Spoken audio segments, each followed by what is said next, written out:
আসসালামু আলাইকুম সবাইকে। হ্যালো এভরিওয়ান, আমার ব্লগে আপনাদের স্বাগত। আজকে আমরা যাচ্ছি আমার ফুপির বাড়িতে, মানে আমার বেটির বাড়িতে। এই যে আমি, এই যে আম্মু, এই যে বড় আপু,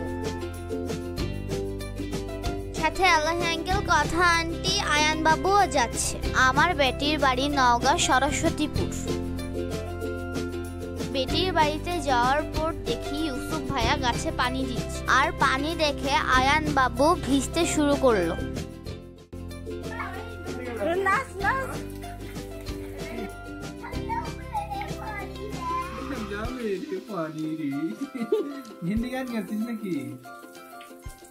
গোসল শেষে আয়ান বাবু সিয়াম ভাইয়ের উপর পাতুলে ঘুমিয়ে আছে।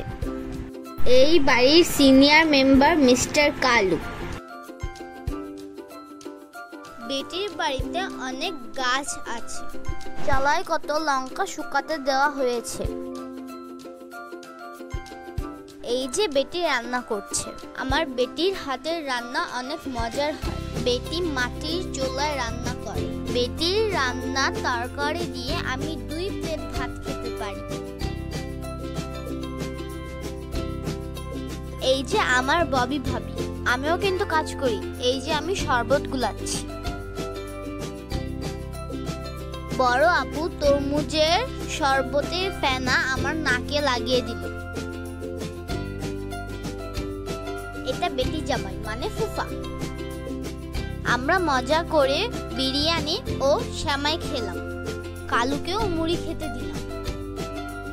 আজকে আমরা ববি ভাবির বাবার বাড়িতে দাওয়াতে যাচ্ছি। সবাই মিলে এক গাড়িতে যেতে বেশ মজাই লাগছিল। গাড়িতে আয়ান বাবুর সাথে খুব খুনসুটি করছিলাম।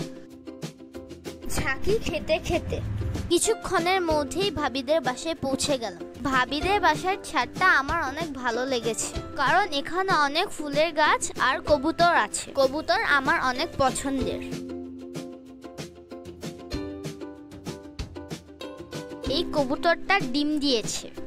এই দেখুন কত সুন্দর সুন্দর ফুল ফুটেছে।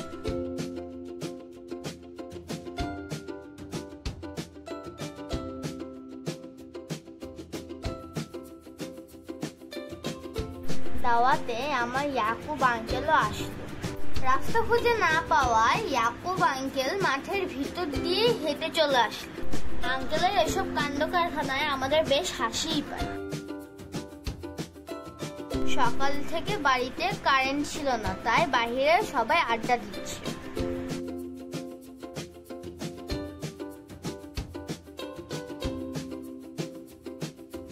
বাসার সামনে আম বাগানে আমরা ছোট সবাই খেলতে শুরু করলাম।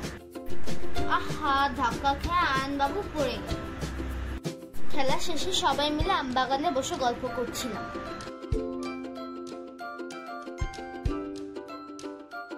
দুপুরের রান্না হয়ে গেলে আমরা সবাই বসে খেয়ে নিলাম। খাওয়ার পর সবাই মিলে আইসক্রিমও খেলাম।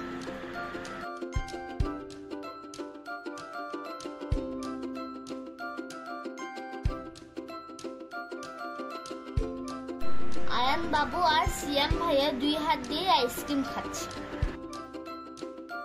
আজকের মতন এখানে শেষ। দেখা হবে পরবর্তী ব্লগে। টাটা।